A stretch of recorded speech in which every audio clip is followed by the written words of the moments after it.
اعوذ باللہ من الشیطان الرجیم بسم اللہ الرحمن الرحیم الحمد للہ رب العالمین الصلاۃ والسلام علی محمد وآلہ الطاہرین سیما بقیت اللہ اللہم اجل ولیک الفرج۔ موضوع سخن کتاب شریف لقاء اللہ ہے، اور ہم سلسلہ بحث میں یہاں پہنچے تھے کہ جب انسان توبہ کر لے اس کے بعد اپنی جو زندگی ہے وہ اس انداز سے شروع کرے کہ مشارطہ، یعنی ہر روز اپنے اعضاء کے ساتھ شرط کرے کہ گناہ نہیں کرنا، اور پھر پورا دن مراقبہ ہے کہ پورا دن جو ہے اس کا اپنے اعضاء پر جو ہے وہ کنٹرول ہو، اس کی نگاہ ہو کہ میرا کوئی بھی عضو جو ہے وہ خدا نہ کرے گناہ کا مرتکب تو نہیں ہو رہا۔ اور پھر تیسرا مرحلہ تھا محاسبہ، یعنی رات کو سونے سے پہلے اپنا ایک حساب کتاب کر لے، اس میں اگر کوئی گناہ ہوا ہے تو اس کی معافی مانگ کے سوئے، اور اگر کوئی نیکی ہوئی ہے تو نیکیوں کے زیادہ ہونے کی دعا مانگ کے سوئے، اللہ سے مزید توفیقات مانگے۔ یہ تین رکن جو ہیں آپ کی خدمت میں بیان کیے ہیں۔ آج دو رکن اور بیان کرنے ہیں، ایک معاتبہ اور ایک معاقبہ۔ معاتبہ اور معاقبہ جو ہے وہ تقریباً محاسبہ کے بعد والے مرحلے ہیں۔ معاتبہ میں کیا ہے؟ معاتبہ میں یہ ہے کہ جب کوئی شخص محاسبہ کرنے کے بعد دیکھے کہ آج مجھ سے جو ہے وہ گناہ ہوا ہے، تو وہ اس حوالے سے کہ گناہ ہوا ہے اپنے نفس کی سرزنش کرے، اور یہ سرزنش کرنا جو ہے یہ عبادت ہے۔ جیسے لوگ جو ہے ان کی کوئی تعریف کرے تو بڑے وہ خوش ہوتے ہیں، ٹھیک ہے، یہ خوشی جو ہے وہ مذموم ہے، کیونکہ یہ تکبر پیدا کرتی ہے، خود پسندی پیدا کرتی ہے۔ لیکن بینی و بین اللہ جب انسان بیٹھتا ہے اور دیکھتا ہے کہ مجھ سے کوئی گناہ ہوا اور اس گناہ پر اپنے اوپر ناراضگی کا اظہار کرتا ہے، پشیمانی کا اظہار کرتا ہے، ٹھیک ہے، اور اپنے آپ کی توبیخ کرتا ہے، سرزنش کرتا ہے کہ کیوں یہ کیا، اللہ نے تجھے یہ نعمتیں اس لیے دیں کہ تو خدا کے مد مقابل جو ہے اس کی نافرمانی کر، آخر اس نعمت کا تو نے کس طرح حساب دینا ہے۔ یعنی اپنے آپ کو جو ہے وہ موعظہ کرنا، اپنے آپ کو جو ہے وہ سرزنش کرنا، اس کا نتیجہ کیا ہوگا؟ اس کا نتیجہ یہ ہوگا کہ اس کی توجہ بڑھ جائے گی کہ میرے اندر مسئلہ کیا ہے۔ بعض لوگوں کی عمریں گزر جاتی ہیں، ان کو پتہ نہیں چلتا کہ ہمارے مسئلے کیا ہیں، وہ لوگوں کے مسئلے ڈھونڈتے رہتے ہیں، اپنے مسئلوں کی طرف توجہ نہیں کرتے۔ ان کو سارے پورے محلے کا، اپنے سارے دوستوں کا، پورے رشتہ داروں کا پتہ ہوتا ہے، فلاں میں یہ عیب ہے، فلاں میں یہ عیب ہے، فلاں میں یہ عیب ہے، فلاں بہت اچھا آدمی ہے، لیکن اس کے اندر کبھی اپنا بھی بیٹھ کر محاسبہ کرنا کہ میں کیسا ہوں، لوگ میرے بارے میں کیا سوچتے ہوں گے۔ اس سے پہلے کہ لوگ میرا محاسبہ کریں، لوگ میرے بارے میں کوئی رائے قائم کریں، میں خود ہی اپنے بارے میں رائے قائم کروں۔ یہ مومن کی نشانی ہے۔ مومن جو ہے وہ سب سے پہلے خود ہی اپنے بارے میں ایک رائے قائم کر لیتا ہے، لوگوں کی بات دور کی ہے۔ جب وہ اپنے بارے میں رائے قائم کر لے کہ میرے اندر یہ ٹینشن ہے، یہ مسئلہ ہے، یہاں میں آ کے کمزور پڑ جاتا ہوں، یہاں میں آ کے شیطان کی، نفس کی مان لیتا ہوں، اللہ کو بھول جاتا ہوں، وہاں جو ہے وہ اپنا علاج کرے۔ اگر خود علاج نہیں کر سکتا تو کسی صاحب دل، دوسرے لفظوں میں وہ جو طبیب روحانی ہیں، وہ جو معلم درس اخلاق ہیں، ان کے پاس جائے اور رائے حل پوچھے، وہ بتاتے ہیں اس کا رائے حل۔ لیکن اگر آپ معاتبہ نہیں کریں گے، مثلا رات کو بیٹھ کے دیکھا کہ یہ گناہ ہوا ہے اور میں اس میں کوئی توجہ نہیں کروں گا، نتیجہ کیا ہو جائے گا کہ اگلے دن جو ہے وہ پھر بھی یہ گناہ ہوگا۔ میں نے اگر اپنی سرزنش نہ کی تو اگلے دن پھر گناہ کا ارتکاب کروں گا، اس کے بعد پھر یہ میری عادت بن جائے گی۔ کہتے ہیں پھر انسان گناہ سے اس طرح مانوس ہو جاتا ہے جیسے نوزاد بچہ اپنی ماں کے سینے سے مانوس ہوتا ہے، اور وہ پھر اسے عیب نہیں سمجھتا۔ کچھ لوگ جو ہیں وہ اتنے عادی ہو جاتے ہیں گناہ کے کہ ان کو گناہ پھر گناہ نظر نہیں آتا، اس کے اندر کوئی برائی نظر نہیں آتی۔ پھر آہستہ آہستہ وہ کہتا ہے یہ میری طبیعت کا حصہ ہے، میں اس کے بغیر رہ نہیں سکتا، یہ میری شخصیت ہے۔ پھر وہ اپنے گناہ کا دفاع کرتا ہے، اگر کوئی اسے سرزنش کرے اسے لڑنے کے لیے تیار ہو جاتا ہے۔ یہ اب قساوت قلبی کی حالتیں ہیں، یہ اب اس کے حیوانی حالتیں ہیں، جری ہونے کی حالتیں ہیں، اور یہ بہت بری حالتیں ہیں، چونکہ اس طرح کی حالت میں جو ہے انسان وہ بالآخر وہ اس کی موت بھی کفر پر ہو نہیں کا امکان ہے، یعنی بعید نہیں ہے کہ ایسا شخص جو اتنا جری ہو جائے اس کی موت بھی کفر پر ہو جائے۔ اس لیے یہ جناب مصنف فرماتے ہیں کہ اپنے نفس سے لڑے، اسے کہے میرا سرکش نفس، مگر میں نے آج تجھ سے عہد نہیں لیا تھا، مشارطہ نہیں کیا تھا کہ تو نے اللہ کی راہ میں صرف قدم اٹھانا ہے، اس کے خلاف اس کی نافرمانی میں کوئی قدم نہیں اٹھانا، اور تو نے خدا کی شرم نہیں کی اور مجھے اللہ کی بارگاہ میں بے آبرو کیا ہے، مجھے ملائکہ کے سامنے رسوا کیا ہے، ذلیل کیا ہے گناہ کر کے۔ اس کے بعد جو ہے کہتے ہیں کہ تھوڑی سی توبیخ کرے اور اس کے بعد اللہ کے حضور معافی مانگے اور پھر کہے پروردگار آج جو ہو گیا، اب کل سے میں جو ہے وہ زیادہ مزید جدی، مزید سنجیدہ ہو کے جو ہے وہ میں انشاءاللہ کوشش کروں گا۔ ایک چھوٹا سا واقعہ یہاں نقل ہوتا ہے، اب آپ توجہ فرمائیں کہ اب ہم لوگوں کی حالت کیا ہے۔ مرزا جواد ملکی تبریزی، یہی جو صاحب کتاب ہیں، ان کے بارے میں نقل ہوتا ہے کہ یہ ایک محفل میں تشریف فرما تھے جہاں مثلا ان کے شاگرد یا دوسرے لوگ بھی وہاں موجود تھے، تو ایک شخص نے کسی دوسرے شخص کی کہ جو وہاں نہیں تھا اس کی جو ہے وہ غیبت کر دی۔ لیکن ہمارے علماء جو ہیں، جو اس قسم کی ہستیاں ہوتی ہیں صاحب معرفت، ان کی طرف سے اجازت نہیں ہوتی، وہ پہلے سے منع کرتے ہیں کہ ہماری محفل میں بیٹھ کر کسی کی غیبت نہیں کرنی، کسی کی تہمت، کسی پر تہمت نہیں لگانی، کسی کی عیب جوئی نہیں کرنی، حتیٰ اس کے اندر عیب ہو بھی تو یہاں ذکر نہیں کرنا، یہ ان کی شرط ہوتی ہے، محفل کی شرط ہوتی ہے۔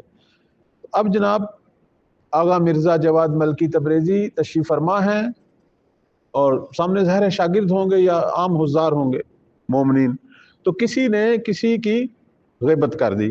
اب جب غیبت کر دی تو کہتے ہیں اس قدر آغا جو ہے وہ ناراض ہوئے، یعنی اتنے ان کے چہرے پر رنج و ملال آیا، اور انہوں نے غیبت کرنے والے کو کہا کہ تو نے مجھے 40 دن کے لیے زحمت میں ڈال دیا ہے۔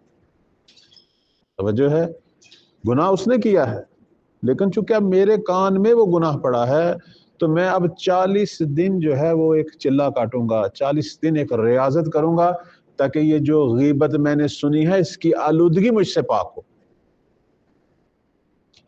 یہ ایسے مثال ہے کہ جیسے انسان کسی جگہ پہ جائے اور وہاں وائرس پھیلا ہو اور وہ وائرس اسے لگ جائے، اور پھر وہ کتنی دوائیاں کھائے، کتنا علاج کروائے کہ وہ وائرس اس کے جسم سے نکلے یا وہ ہلاک ہو۔ جس طرح ہم مادی بیماریوں کے بارے میں اس طرح کے مسائل میں مبتلا ہو جاتے ہیں، روحانی بیماریاں بھی ایسے ہی ہیں۔ ایسی محفل جہاں غیبت ہوتی ہے، آپ کو پتہ ہے کہ یہ لوگ غیبت کرنے سے باز نہیں آتے، ان کی محفل میں نہ بیٹھیں، اور اگر وہ آپ کو بلاتے ہیں کہ آپ کیوں نہیں ہمارے ساتھ بیٹھتے، تو ان کے ساتھ شرط قائم کریں کہ میں اس شرط پہ بیٹھوں گا کہ میرے سامنے کسی کی غیبت ہے، اگر آپ نے غیبت کی تو میں اٹھ کے چلا جاؤں گا۔ اور آغا جو ہیں ان کے بارے میں کہیں کہ انہوں نے غیبت کرنے والے کو کہا کہ تم نے مجھے 40 دن کے لیے زحمتوں میں مبتلا کر دیا۔ ہم اپنے اندر گناہ کا اثر محسوس نہیں کرتے، ورنہ جو بزرگان ہیں وہ جانتے ہیں کہ گناہ جو ہے وہ کیا۔ اور آپ کو پتہ ہے اس وقت ہمارے معاشرے میں اکثر جو اس قسم کے گناہ جو منتقل ہوتے ہیں وہ اپنے دوستوں سے ہی، اپنے ساتھ بیٹھنے والوں سے منتقل ہوتے ہیں۔ اس لیے کہتے ہیں اچھا دوست بہشت تک لے کے جاتا ہے، اور بیمار دوست، برا دوست وہ پھر جہنم تک لے کے جاتا ہے۔ ایک فارسی میں شعر ہے کہ دل بیمار شود از درد رفیقان مددی، میں ویسے بیمار نہیں تھا، مجھے میرے دوستوں نے جو میرے ہم محفل ہیں انہوں نے مجھے بیمار کر دیا۔ تا طبیبش بے سر آریم و دوائی بکنی، اب مجبور ہوا ہوں کہ کسی طبیب کے پاس جاؤں تاکہ اپنا علاج کروں۔ انسان جب کسی دوست کے ساتھ بیٹھ کر اگر اپنے اندر تاریکی محسوس کرتا ہے، آلودگی محسوس کرتا ہے، تو پھر فوراً ڈھونڈے کوئی ایسا شخص کہ جس کے ذریعے جو ہے اس کا یہ علاج ہو، یہ تاریکی نکلے۔ اس کے بعد جو ہے آپ کی خدمت میں عرض کریں، اگر وہ محسوس کرے کہ میں نے اپنے نفس کو جو سرزنش کی ہے، اس کے باوجود وہ میری سرزنش کو کوئی توجہ نہیں کر رہا، بلکہ اس کے اندر اسی گناہ کی لذت دوبارہ اسی طرح ہے۔ دیکھنا انسان جیسے کہتے ہیں کہ بعض اوقات یہ ہوتا ہے کہ تھوڑی دیر کے لیے پچھتاوا ہوتا ہے، پھر دوبارہ وہی کام شروع ہو جاتے ہیں. ہوتے ہیں نا ایسے, انسان تھوڑا سا اپنے آپ کو سرزنش کرتا ہے, دوبارہ پھر وہی موڈ بن جاتا ہے, وہی مسائل شروع. اگر اس طرح کی حالت ہو تو جناب سید فہری فرماتے ہیں پھر معاتبہ سے صرف کام نہیں چلے گا, پھر معاقبہ بھی کرے. معاقبہ کیا کرے؟ اپنے آپ کو خود عذاب دے اس سے پہلے کہ اللہ تجھے عذاب دے. اسے کہتے ہیں معاقبہ. کیسا عذاب؟ مثلا کہتے ہیں کہ اگر تم نے کوئی ایسا لقمہ کھا لیا ہے کہ جو نہیں کھانا تھا, لقمہ جو جس میں شبہ ہے کہ یہ پاک بھی تھا یا پاک, تو اس کا معاقبہ یہ ہے کہ روزہ رکھ, پورا دن اپنے آپ کو بھوکا رکھ, تاکہ اس لقمے کا اثر جو ہے وہ زائل ہو, اس آلودہ لقمے کا اثر زائل ہو. اور اگر کسی حرام چیز کی طرف نگاہ کی ہے, چاہے وہ حرام چیز بازار میں ہو, گلی میں ہو, کوئی نامحرم ہو, یا وہ آپ کے موبائل میں کوئی ویڈیو ہو, کوئی پکچر ہو, اگر کوئی حرام چیز کی طرف نگاہ کی ہے تو فرماتے ہیں کہ پھر تو کثرت کے ساتھ قرآن کی تلاوت کر اور آیات الہی کو دیکھ تاکہ اس کا اثر زائل ہو. اتنی دیر تک آیات قرآن کی تلاوت کر کے وہ تاریکی نکلے اور دل تیرا نورانی ہو. اس کے بعد جناب فہری جو ہیں وہ ایک عجیب سی چیز بیان کرتے ہیں کہ جو شاید ہمارے لیے عجیب ہو, لیکن دیکھیں بزرگان کتنا اپنے اوپر زحمتیں کرتے تھے. کہتے ہیں بعض بزرگان نے اپنے سجادے کے اندر ایک تازیانہ رکھا ہوتا تھا, اور اگر دن میں کوئی گناہ ایسا ہو جائے تو وہ اس سے پہلے کہ روز محشر انہیں کوئی تازیانے مارے, وہ اپنا تازیانہ اٹھا کے اپنے بدن پہ خود مارتے تھے تاکہ اپنے بدن کو رام کریں, اپنے نفس کو رام کریں کہ کیوں یہ گناہ ہوا ہے. جیسے میں نے ایک استاد حوزہ کے بارے میں پڑھ رہا تھا, وہ بہت بڑے استاد تھے, نام میرے ذہن سے نکل گیا ہے, وہ بھی استاد اخلاق تھے. ان سے ایک دفعہ کوئی غیبت ہو گئی, انہوں نے کچھ پتھر, نکیلے پتھر جو ہیں وہ منہ میں ڈال لیے, چند دن تک انہیں منہ میں رکھا, زبان زخمی, اندر سے منہ زخمی, تاکہ وہ سزا ملے کہ کیوں مجھ سے وہ زبان والا گناہ ہوا ہے. یعنی وہ ظاہر تکلیف تو ہوتی نا, اب ایک نکیلا پتھر منہ میں ہو وہ کہاں چین لینے دیتا ہے. وہ انہوں نے منہ میں رکھا, سونے وقت نکال دیتے تھے, دن میں منہ میں رکھتے تھے, وہ مسلسل چبھتا تھا, خونی کیے رکھا اس نے, تاکہ اپنے آپ کو سزا دیں کہ کیوں یہ مجھ سے عمل. دیکھیں وہ لوگ جو اپنا خیال رکھتے ہیں وہ ایسے رکھتے ہیں, وہ کہتے ہیں اس سے پہلے کہ قبر کے عذاب ہوں, اس سے پہلے کہ عالم محشر کے عذاب ہوں, معاقبہ اپنے آپ کو خود عذاب دیتے تھے. اب میں یہاں ایک واقعہ آپ کی خدمت میں بیان کروں, ہو سکتا ہے آپ لوگ کہیں کہ ان چیزوں کا کوئی فائدہ ہے, میں اپنے آپ کو عذاب دوں تو اللہ اسے کیا سمجھتا ہے. میں ایک واقعہ آپ کی خدمت میں بیان کرتا ہوں. یہ واقعہ جو ہے یہ ظاہراً تو اہل سنت کی کتابوں میں ہے, اور ہماری شیعہ کتابیں بھی اس کی تائید کرتی ہیں کہ یہ باتیں درست ہیں اور حقائق ہیں. واقعہ یہ ہے کہ کہتے ہیں کہ ایک دفعہ پیغمبر اسلام صلی اللہ علیہ وآلہ وسلم, اللہم صلی علی محمد وعلی محمد, اصحاب کے ساتھ تشریف فرما تھے, تو ایک صحابی اٹھ کر باہر چلا گیا, یعنی مسجد میں تھے, ایک صحابی اٹھ کے باہر چلا گیا اور اس نے اپنے بدن سے لباس اتارا, بس وہی جو ستر کے حد تک کپڑے ہوتے ہیں, شرمگاہ کو چھپانے کی حد تک اتنے تھے, باقی اس نے اتار دیا. اور سخت گرمی تھی, اور باہر جو ہے وہ صحرا, اور اس پر تپتے ہوئے سنگریزے عرب کے, اس کے اوپر جو ہے اس نے اپنے آپ کو لٹا لیا اور پلٹنا شروع کر دیا, کبھی سینہ, کبھی کمر, کبھی قبر, اور پورا بدن اس کا جگہ جگہ سے جلنے لگ گیا. چونکہ اتنا تپتا ہوا تو صحرا ہوتا ہے, اور اس کے اندر پتھر بھی ہوں, اور وہ اپنے جسم کو, اپنے وجود کو خطاب کر رہا تھا, کہہ رہا تھا کہ اس آگ کا مزہ چکھ, کیونکہ دوزخ کی آگ اس آگ سے زیادہ سخت ہے. اس آگ کا مزہ چکھ, چونکہ دوزخ کی آگ اس آگ سے زیادہ سخت ہے, اور اب تو اس حد تک نافرمان ہو گیا ہے کہ پورا دن تیرا جو ہے وہ بطالت میں گزرتا ہے, یعنی ضائع کرتا ہے, اور رات تو مردوں کی طرح سوتا ہے. عجیفۃ باللیل و بطالۃ بالنہار, یعنی اب اپنے آپ کو خطاب ہے. جیسے ہمارے ہاں اکثر لوگ ہوتے ایسے ہی ہیں, عام روٹین میں لوگ, جن کو پورا دن یہی ٹینشن ہوتی ہے کہ کیا کھانا ہے. صبح کا کھائیں گے, پھر کہیں گے بھی دوپہر کو کیا پکے گا, پھر اس کا ساز و سامان لیا جاتا ہے, پھر کہتے ہیں جی رات کو کیا ہوگا, پھر وہ کھانے کے بعد پھر سونے سے پہلے بھی انہوں نے کوئی نہ کوئی چیز پینی ہوتی ہے، کوئی دودھ، کوئی میوہ، کوئی چیز. پھر جب وہ سوتے ہیں تو مردوں کی طرح سوتے ہیں، یعنی نہ ان کا دل بیدار ہے نہ روح بیدار ہے. صبح کی نماز کے لیے بھی بڑی مشکل انہیں اٹھایا جاتا ہے، اور کبھی اٹھتے ہیں اور کبھی، اور سارا دن جو ہے وہ کمانا اور کھانا، یہی دو فکریں ہوتی ہیں. کوئی تیسری فکر نہیں ہوتی کہ کوئی اعمال صالح کرنے ہیں، کسی کی مدد کرنی ہے، کوئی عبادت کرنی ہے، بالآخر کوئی دین کا کام بھی ہے. نہیں، وہی فکر ہوتی ہیں. یہ اپنے آپ کو مخاطب ہو رہا تھا صحابی کہ عجیفۃ باللیل، رات کو تو مردوں کی طرح سوتا ہے، یعنی رات کو اپنا کوئی ٹائم نہیں رکھا اللہ کی عبادت کا. جیسے کہتے ہیں ہمارے پیغمبر اسلام صلی اللہ علیہ وسلم رات کو 3 حصوں میں تقسیم کرتے، ایک حصہ بچوں بیگم کے ساتھ، ایک حصہ سوتے تھے، ایک حصہ پھر اٹھ کے عبادت کرتے تھے. اور دن تو پھر آپ کو پتہ ہے کہ نبی کا دن کیسا ہوتا ہے. اب رسول اللہ صلی اللہ علیہ وسلم جو ہیں وہ اسے دیکھ رہے تھے، اس صحابی کو، کہ جو اس تپتے ہوئے پتھروں پہ غلطاں تھا، کبھی ادھر کروٹ لیتا تھا کبھی ادھر، اور پورا بدن جو ہے وہ جگہ جگہ سے سرخ اور جل رہا تھا. جب اس نے تھوڑا سا یہ کیا، اس کے بعد وہ اٹھا اور پیغمبر کی خدمت میں پہنچا. کہنے لگا یا رسول اللہ، میرا نفس مجھ پہ غالب آ چکا تھا اور میں نے آج اپنے آپ کو سزا دی ہے، مجھے اس کے علاوہ کچھ سمجھ نہیں آیا، اپنے آپ کو سزا دی، یعنی مواقبہ کیا. تو پیغمبر اسلام نے فرمایا اے شخص، تو نے جو آج کام کیا ہے، آسمان کے دروازے تجھ پہ کھل گئے اور اللہ تعالیٰ نے اپنے فرشتوں پر فخر کا اظہار کیا ہے کہ دیکھو میرا بندے کو، دیکھو کہ جو میری خاطر اپنے آپ کو معاقبہ کر رہا ہے، میری رضایت کی خاطر. اور اس کے بعد پیغمبر نے اپنے اصحاب کو فرمایا کہ اے لوگو، اے میرے اصحاب، اپنے اس بھائی سے مانگو جو مانگنا ہے. یہ اس وقت اس مقام پر ہے کہ اس کی کوئی بھی دعا ہو وہ اللہ مستجاب کرے گا. اس وقت یہ اس مقام پر. اس کے بعد کہتے ہیں اصحاب نے اس کے گرد گھیرا ڈالیا. کسی نے کہا فلاں میرے لیے یہ دعا کرو، کسی نے میرے لیے یہ دعا کریں، کسی نے کہا میری دعا کریں. تو پیغمبر نے فرمایا ان سب کے لیے ایک دعا کرو، چونکہ آج تو وہ شخص ہے کہ جس پر اللہ اظہار فخر کر رہا ہے.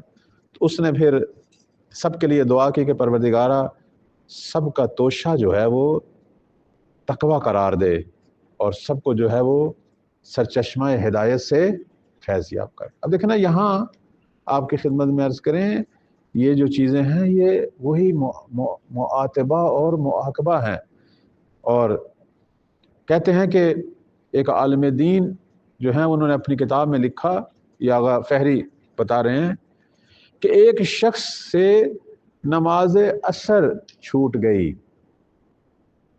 وہ بھی جماعت کے ساتھ، یعنی فرادہ اس نے پڑھ لی تھی، جماعت چھوٹ گئی اس سے، نماز عصر کی جماعت. تو اس نے اس کے عوض میں ایک زمین جس کی قیمت 1,00,000 درہم تھی، یعنی 1,00,000 چاندی کا سکہ، وہ اس نے راہ خدا میں صدقہ دی. ایک نماز جماعت چھوٹنے کا اتنا نقصان ہے. کہتے ہیں کہ کسی نماز کے اندر اگر ایک شخص ساتھ شریک ہو جائے کتنا ثواب، 2 3 4، اور جب کتنے 5 سے بڑھ جائیں پھر اس کا حساب شمار نہیں ہوتا. ہم کیوں بس اوقات مدرسے میں کسی جگہ پہ نماز جماعت کا اہتمام، بلکہ راہ چلتے ہوئے اگر دیکھا جائے کسی مسجد میں نماز، اگر آپ کوئی فوری کوئی ایمرجنسی یا کوئی ضروری کام ہے تو ٹھیک ہے، ورنہ اگر آپ ضروری کام نہیں ہے، فارغ بیٹھے ہیں یا مطالعہ کر رہے ہیں، تو ترجیح دیں فرادہ نماز سے. نماز جماعت کو اتنا ثواب، ہم نے بڑے بڑے بزرگان دیکھے ہیں وہ گاڑی روک دیتے تھے، نزدیک تر کوئی مسجد ہو، حتیٰ دیگر مکاتب کی مسجدوں میں ان کے پیچھے جا کے نماز پڑھ لیتے تھے، کہتے تھے کوئی بات نہیں، نماز جماعت کا ثواب مل جائے. اپنی نماز پڑھنی ہے لیکن نماز جماعت کے ساتھ رکوع سجود ہوں. جہاں آپ محسوس کرتے ہیں تعصب نہیں ہے تو وہاں دیگر مکاتب کے بھی ساتھ شریک ہو سکتے ہیں، لیکن اگر تعصب کا خوف ہو، جان مال کا خوف ہو تو فرادہ.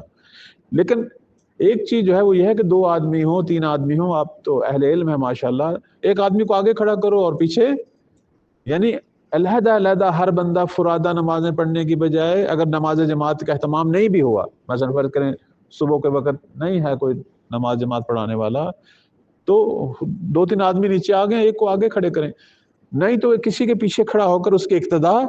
نماز جماعت کا اتنا بڑا ثواب ہے اور وہ مفت کیوں ہاتھوں سے چلا جائے؟ کہتے ہیں اس شخص کو ایک نماز جماعت عصر کی، البتہ اس کی اپنی کوتاہی تھی، وہ محروم ہوا تو اس نے 1,00,000 درہم کی زمین کو اللہ کی راہ میں صدقہ دیا۔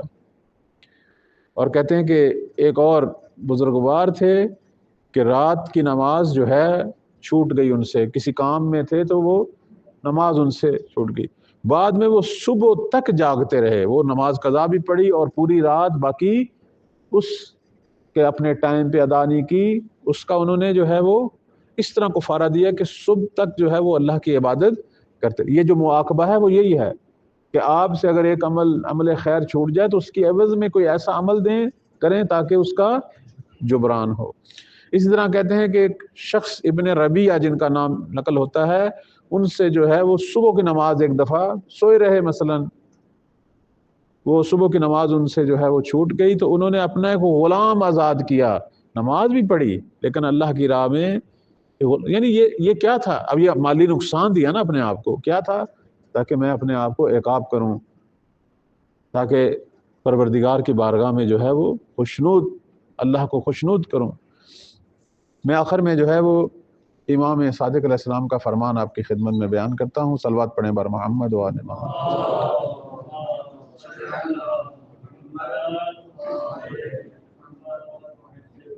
مولا فرماتے ہیں کہ بشارت ہو اس میرے بندے کے لیے کہ جو خدا کی خاطر اور اس کی قربت میں اپنے دل اور نفس سے جہاد کرتا ہے اور اپنے ہوائے نفس کی فوج کو، چونکہ فوج ہوتی ہے ہوائے نفس کی، ہر طرف سے حملہ ہوتا ہے، اس کو شکست دیتا ہے۔ اور فرماتے ہیں کہ یہ وہ شخص ہے کہ جس کی عقل نے اس کے نفس پر سبقت کی ہے، جسے اللہ کی خدمت میں، اس کی بارگاہ میں کوشش کرنے والا اور خشوع خضوع کرنے والا، اس کی بارگاہ میں گریہ و بکا کرنے والا، یہ سعادت نصیب ہوئی اور یہی شخص کامیاب ہوگا۔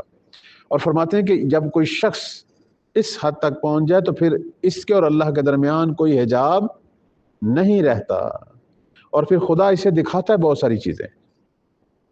اور فرماتے ہیں کہ اگر کوئی شخص اپنے نفس کو وحشتناک پائے، یعنی نفس اس پر حملہ آور ہے، فرماتے ہیں کہ اللہ اور اس کے بندے کے درمیان تاریک تر اور وحشتناک تر کوئی چیز اس کے نفس اور خواہشات نفسانی کے علاوہ کچھ نہیں ہے۔ اگر اس کے ساتھ جنگ کرنی ہے تو آپ کے پاس 2 اسلحے ہیں، ایک کیا ہے؟ ایک خدا کی عبادت، اللہ کے بارگاہ میں مانگنا، اس سے مدد مانگنا، اور دوسرا اپنے آپ کو تشنا اور بھوکا رکھنا، یعنی روزے رکھنا۔ یہ ویسے ہمارے بہت سارے علماء اخلاق کہتے ہیں کہ جب انسان جو ہے وہ نفس کا مقابلہ کرنے سے عاجز آ جائے، نہیں چھوڑ رہا اسے، روزے رکھنے شروع کر دے۔ روزے رکھنے سے نفس کمزور پڑ جاتا ہے اور اس کے اندر جو روحانی قوتیں ہیں وہ طاقت پکڑ لیتی ہیں، چونکہ بھوک اور پیاس کا جتنا غلبہ ہوگا خواہشات دبنی شروع ہو جاتی ہیں، خواہشات دبنی شروع ہو جاتی ہے، روحانیت بڑھنی شروع ہو جاتی ہے۔ تو جتنے زیادہ وہ روزے رکھے گا اتنی روحانیت اس کی بڑھے گی۔ ہاں جب اسے کنٹرول ہو گیا ہے ٹھیک ہے۔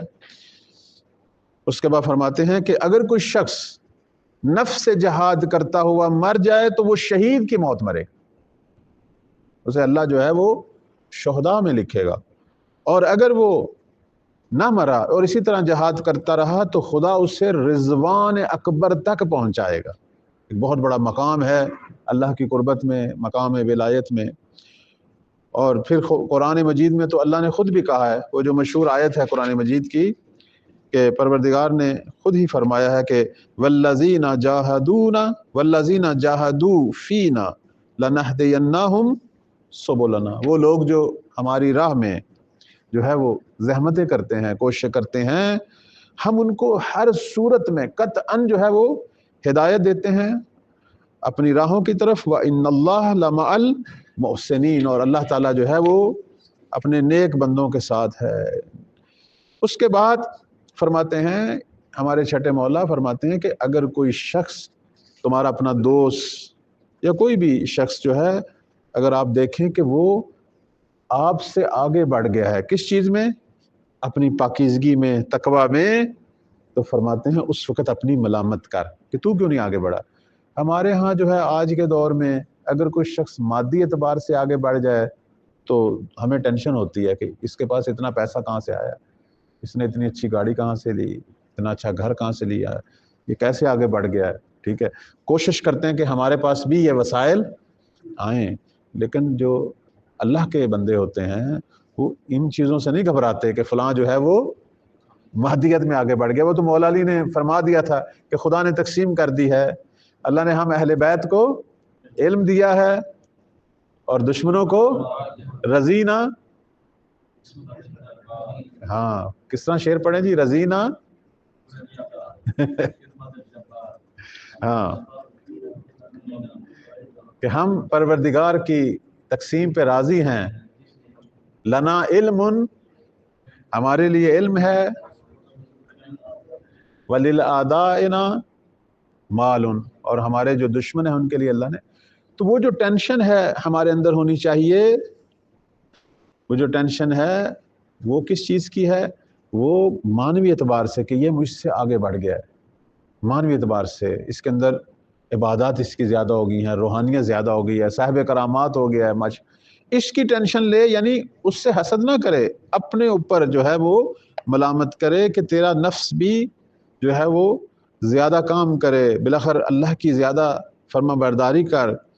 اور فرماتے ہیں کہ اپنے نفس کو، جس طرح انسان جو گھوڑا سوار ہوتا ہے اور گھوڑے کو اپنے کنٹرول میں رکھتا ہے، اس طرح اپنے نفس کو اپنے کنٹرول میں رکھ، تاکہ جو ہے وہ جب تو چاہے تو وہ قدم اٹھائے، جب تو چاہے تو وہ دوڑے، جب تو چاہے تو وہ رکے، اسی طرح تیرا نفس تیرے تابع ہو۔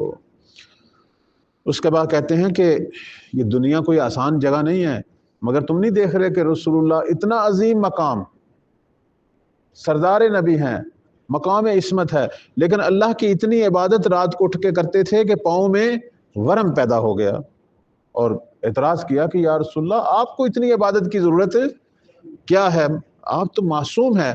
تو انہوں نے فرمایا کیا میرا دل نہیں کرتا اپنے رب کا شکر گزار بندہ بنوں؟ یہ جب انبیاء کی یہ حالتیں ہیں، ہم کیوں مردوں کی طرح سوئے رہتے ہیں ساری رات؟ اس کے بعد فرماتے ہیں کہ پیغمبر اسلام نے یہ جو فرمایا وہ یہ اس لیے تھا کہ امت جو ہے وہ عبرت لے کہ اپنا کوئی بھی ٹائم جو ہے وہ اللہ کی عبادت سے جو ہے وہ خالی نہ چھوڑیں، ہمیشہ جو ہے ہر لحظے کو عبادت کا لحظہ بنائیں۔ جیسے میں نے کہا اس دن بھی عرض کیا کہ اگر ہم اپنے آپ کو عادت ڈالیں شب و روز وضو کی، وضو جیسے ہی باطل ہو فوراً دوبارہ وضو کر لیں، تو ہر لحظے جو ہے وہ وضو میں گزر رہے ہیں، اور اپنی زبان کو عادت ڈالیں استغفار کی، صلوات کی، ٹھیک ہے، یہ خود بخود جو ہے اندر نورانیت کو جو ہے وہ بڑھائے گا، اور تاریکیاں جو ہیں ختم ہوں گی، اور لحظے لحظے جو ہیں وہ عبادت کے۔ اس کے بعد فرماتے ہیں اگر تو عبادت کی شرینی سے واقف ہو جائے پھر تو کبھی بھی ایک لحظہ بھی عبادت کو نہیں چھوڑے گا۔ بعض دفعہ ایسا ہوتا ہے کہ آپ کی خدمت میں عرض کریں، ہم لوگ عبادت کرتے ہیں لیکن دشوار ہوتی ہے، بدن پہ بوجھ آیا ہوتا ہے نا ایسا، نماز بھی بعض وقت بوجھ کی حالت میں، قرآن بھی اسی طرح بڑی وہ بھاری لگ رہی ہوتی ہے، وہ اندر نفس جو ہے وہ اسے پسند نہیں کر رہا ہوتا، اندر جو گناہ اور تاریکیاں بری ہیں، ٹائم لگے گا لیکن کچھ عرصے کے بعد پھر یہ حالت ہو جائے گی کہ اس کی لذت محسوس کریں گے آپ، جب یہ الفاظ اپنی زبان پہ لائیں گے ایک خاص حلاوت محسوس کریں گے، اور بدن اس طرح آپ کا وجود، نفس، روح اس طرح اس کی عادت کر جائے گی کہ کہتے ہیں کہ مولا فرماتے ہیں کہ اگر تیرے ٹکڑے ٹکڑے بھی کر دیے جائیں کہ تو عبادت کو چھوڑ، تو عبادت کو نہیں چھوڑے گا، اور ایک لحظہ بھی جو ہے وہ عبادت کے بغیر نہیں رہے گا۔ فرماتے ہیں کہ یہ وہ مقامات ہیں جو اللہ کے بندوں کے ہوتے ہیں۔ پروردگار ہم سب کو توفیق عطا فرمائے کہ یہ جو توبہ کے بعد یہ جو مراحل ہیں، مشارطہ، مراقبہ، محاسبہ، معاتبہ اور معاقبہ، پروردگار ہم سب کو توفیق دے کہ ہم اپنے وجود میں یہ سارے مراحل پیدا کریں، اور اللہ ہم سب کو یہ توبہ کے بعد والی نئی زندگی جو ہے وہ عطا کرے، اور ہمیں تائبین میں سے قرار دے۔ برادران، آپ سب لوگ جو ہیں، چونکہ آپ نے پھر محرم کے ایام بھی بعد میں نزدیک آ رہے ہیں، تو کوشش کریں اسی کتاب لقاء اللہ، ایک بہت اس حوالے سے بہترین کتاب ہے کہ اس سے مختلف واقعات اور مختلف جو اس کے خوبصورت وہ فراز ہیں اس کے، ان کو اپنی گفتگو میں، اپنی تقاریر میں شامل کریں اور عوام الناس کے لیے بیان کریں، چونکہ یہ چیزیں بیان نہیں ہوتی. یہی بات جو مشارطہ کی تھی، یہی بات جو مراقبت کی تھی. لوگوں کو بتائیں ایک حسینی زندگی کیا ہے، ایک مہدوی زندگی کیا ہے، مولا علی کے ماننے والے جو ہیں ان کی زندگی کیا ہے. اس وقت لوگ ان چیزوں کے تشنا ہیں اور یہ حقیقی بات ہے. میں ایک دفعہ لاہور میں ایک بہت بڑے مرکز میں بیٹھا ہوا تھا، جمعہ کا خطبہ ایک صاحب دے رہے تھے، ایک عالم. انہوں نے اپنے خطبے کے اندر شروع کر دیے جدید علوم پر گفتگو کہ یہ ٹیکنالوجی ہے اور اس کا یہ اثرات ہیں، یہ ٹیکنالوجی ہے اور اس کے یہ اثرات ہیں، اور جدید جو سائنسی علوم ہیں ان کا حوالہ دے رہے تھے. اس طرح کا خطبہ بیان کیا. تو اسی دوران ایک شخص اٹھا، اس نے کہا قبلہ بہت معذرت سے جو چیزیں آپ کہہ رہے ہیں ہم آپ سے زیادہ واقف ہیں، ہم یہ سننے کے لیے نہیں بیٹھے. میں خود پی ایچ ڈی ڈاکٹر ہوں، بلکہ آپ غلط بیان کر رہے ہیں. آپ کے پاس بہت ابتدائی سی معلومات ہیں، ہم اس کو آخر تک سمجھتے ہیں. آپ ہمیں یہ نہ سنائیں، خدا کے لیے ہمیں امام صادق علیہ السلام کا فرمان سنائیں، ہمیں قرآن کی آیات اور ان کا ترجمہ اور تفسیر سنائیں، ہمیں سنت پیغمبر سنائیں کہ جو ہم نے نہیں پڑھی ہوئی اپنی یونیورسٹیوں میں، اپنی دانشگاہوں میں. آپ ہمیں کیا سنا رہے ہیں؟ اور بات تو ٹھیک تھی. اس نے کہا یہ چیزیں ہم پڑھتے ہیں اور پڑھاتے ہیں، اور یہ سارا مجمع جو ہے یہ سارے تعلیم یافتہ لوگ ہیں، انہوں نے یہ ساری چیزیں پڑھی ہوئی ہیں. آپ ان کا حوالہ نہ دیں ہمیں. جس چیز سے ہم محروم رہے ہیں اور آپ کے پاس یہاں ہیں اس مرکز میں، وہ پڑھائیں ہمیں. دیکھیں لوگوں کی جو ہے تشنگی یہ ہے، وہ علوم آل محمد ہیں. لوگ ان چیزوں کے تشنا ہیں، لوگ تفسیر قرآن کے تشنا ہیں. حقیقی بات ہے. آپ مجھے خود بتائیں محرم کے ایام میں اتنا بڑا مجمع جو آپ کے سامنے بیٹھا ہوتا ہے وہ کس چیز کو سننے کے لیے بیٹھا ہوتا ہے؟ درست ہے انہوں نے چند فضائل بھی سننے ہوتے ہیں، آپ کی زبان سے ذکر مصائب بھی سننا ہوتا ہے، لیکن وہ حقیقت میں آپ سے مواعظ سننے کے لیے بیٹھے ہوتے ہیں. حقیقت میں وہ مواعظ سننے بیٹھے ہوتے ہیں. اور اگر ہم ان کو وہ مواعظ، وہ فرامین امام جن میں ان کی سیرت ہے، جس میں کردار سازی ہے، اگر وہ ہم نہیں سنائیں گے، خدا بھی ناراض ہے اور ان کا بھی حق ادا نہیں ہوگا. اور میرا نہیں خیال کہ وہ ہدیہ جو ہے وہ جو بعد میں بانی دیتا ہے ہم اس کی بھی لیاقت رکھیں یا نہ رکھیں. اتنا ٹائم ضائع ہوا ہے وہاں. آپ دیکھیں 100 بندہ بیٹھا ہو، 1 گھنٹے کی مجلس آپ نے پڑھی ہے، تو 100 گھنٹہ اس کا حساب کس نے دینا؟ یہ گھنٹہ جو ہے یہ اس وقت بابرکت ہوگا جب اس کے اندر ائمہ کا نورانی کردار بتایا جائے. چونکہ یہ فضائل اور مصائب کی دنیا میں آپ سمجھتے ہیں بہت ساری چیزیں ضعیف ہوتی ہیں، بہت ساری چیزوں کی سند نہیں ہوتی، بہت ساری چیزیں آپ کی مجبوری ہے، حالات کی مجبوری ہے، روٹین ہے. آپ کہتے ہیں اس کے بغیر مجلس. تو یہ تو وہ چیزیں ہیں کہ جن کے بارے میں آپ بھی مشکوک ہوتے ہیں. تو پھر وہ چیز کیوں نہیں سناتے جس پہ یقین ہے کہ یہ کلمہ حق ہے؟ وہ قرآن مجید ہے، اس کی تفسیر ہے، وہ محمد آل محمد کے فرامین ہیں، نہج بلاغہ ہے، صحیفہ سجادیہ ہے، وہ اصول کافی ہے. اور اس کے اندر پھر جو ہے اچھے اچھے واقعات، حکایات، تاکہ وہ اس کا اثر ہو. اور بالخصوص آپ کے سامنے جب بچے اور جوان بیٹھے ہوں، ان کے لیے بھی کوئی نہ کوئی واقعہ سنائے، ان کے لیے بھی کوئی واقعہ سنائے. میں بس ایک اشارہ کروں گا ایک جگہ پہ آپ کی خدمت میں عرض کریں. میں نے جناب حبیب پر گفتگو کرنی تھی. حبیب ابن مظاہر جو فقیہ تھے، کہ وہ کس طرح فقیہ تھے، کتنی بڑی شخصیت ہے، ان پہ گفتگو کرنی تھی، سنانا ان کا مصائب تھا اپنی مجلس کے آخر میں. تو میری نگاہ بچوں پر پڑی، بچے بالکل آگے بیٹھے ہیں. تو میں نے جناب حبیب کا بچپن اور امام حسین کا بچپن ایسے اشارہ کیا تھوڑا سا، کہ بچپن میں ایک دفعہ فوت ہو گئے تھے اور دعائے امام حسین سے جو ہے وہ زندہ ہوئے. یقین مانے بعد میں والدین نے اتنا مجھے بعد میں کہا کہ آپ نے یہ جو واقعہ سنایا، اتنے بچے پرجوش اور اتنا گھر میں اس کا ذکر ہو رہا ہے کہ آپ ضرور بچوں کو مد نظر رکھیں. کوئی نہ کوئی چیز ان کی، ہماری مجلسوں میں بعض کا نوجوان بچے بیٹھے ہوتے ہیں، اور وہ کچھ لینا چاہتے ہیں، اور وہ اپنے سنی تقاضے کے مطابق جو ان کی عمر ہے اس کے مطابق وہ ایک چیز آپ سے، تو ان کو بھی ضرور جو ہے وہ یاد رکھنا چاہیے، اپنی گفتگو کے اندر جو ہے ان واقعات کو بھی شامل کریں۔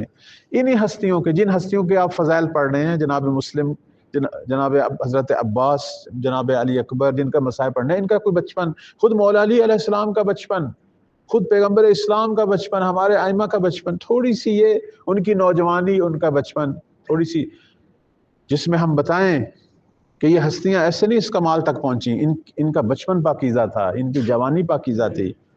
تو مقصد یہ ہے کہ یہ ساری چیزیں جو ہیں وہ انشاءاللہ جو ہے وہ تاثیر پیدا کریں، اور ہمیں یقین ہے کہ ہمارے اعمال تو اس قابل نہیں ہے، شاید یہی گفتگو، یہی چیزیں جو ہم کریں گے لوگوں کے سامنے اور کسی کی ہدایت کا باعث بن جائے، خدا اسے عوض کے طور پر قبول کر لے جو ہم سے کوتاہیاں ہوئی ہیں۔ پروردگارہ ہمارا یہ درس، ہماری یہ گفتگو اپنی بارگاہ میں قبول و منظور فرما، ہم سب کو حقیقی معنوں میں توبہ گزاروں میں سے قرار دے، اور مولا امام زمان کے خدمت گزار ناصروں میں سے قرار دے۔ وصلی اللہ علی محمد وآلہ طاہرین، اللہم صلی اللہ علیہ وسلم۔